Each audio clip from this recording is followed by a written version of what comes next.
parole aux associations.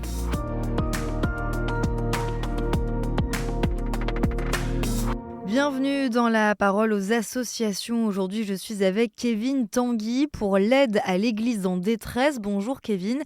Vous allez nous parler de Gaza et de la paroisse de la Sainte Famille qui s'organise à l'approche de Noël. Oui, tout à fait, car cette période de l'Avent n'est pas de tout repos à Gaza. Malgré le cessez-le-feu, l'inquiétude et la précarité demeurent. C'est la réalité quotidienne du père Gabriel Romanelli, curé de la paroisse catholique de la Sainte Famille. Interrogé le 23 novembre, près d'un mois et demi après l'entrée en vigueur d'un cessez-le-feu, encore très fragile entre Israël et le Hamas, il dresse un constat sans détour. La situation sanitaire est dramatique et la reconstruction est inexistante.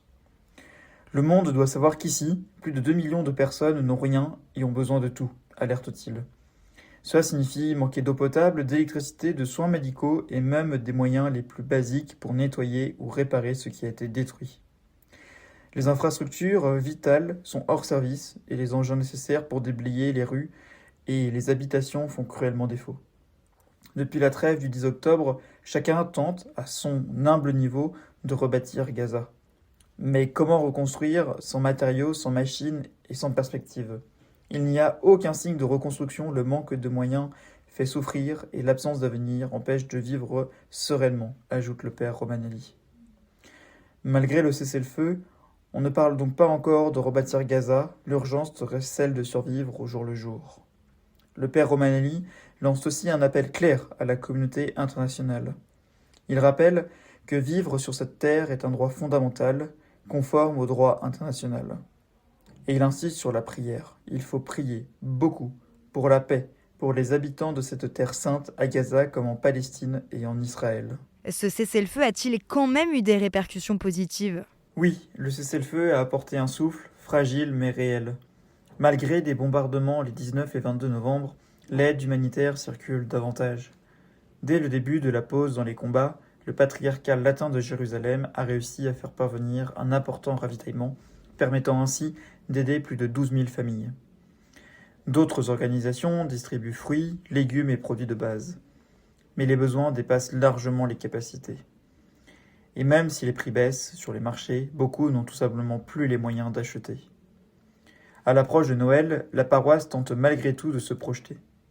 Répétition de chants, danses palestiniennes traditionnelles et, peut-être même, une petite représentation à l'extérieur des murs si la situation le permet. Le prêtre souhaite aussi visiter les malades et offrir à chacun un petit cadeau. Il cherche du chocolat à n'importe quel prix.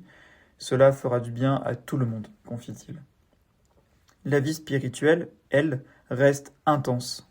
Adoration quotidienne, laude, chapelet, messe et complis. Comme c'est sorti à la mer, organisé depuis le cessez-le-feu, la dernière, le 21 novembre, a permis à 130 réfugiés de respirer un instant. Des enfants de 3 à 5 ans voyaient la mer pour la première fois. Aujourd'hui, 450 réfugiés vivent toujours dans l'enceinte paroissiale, chrétiens et musulmans confondus. Et c'est là qu'intervient concrètement l'aide à l'église en détresse.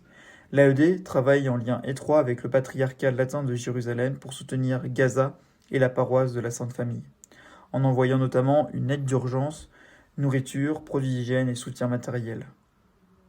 Mais au-delà de Gaza, en Terre Sainte, l'AED soutient également financièrement des écoles en Cisjordanie, afin de permettre aux enfants et aux jeunes de continuer à apprendre, malgré la guerre et l'instabilité. Merci Kevin pour ce partage. Plus d'infos sur aed-france.org et à bientôt sur KTO Radio.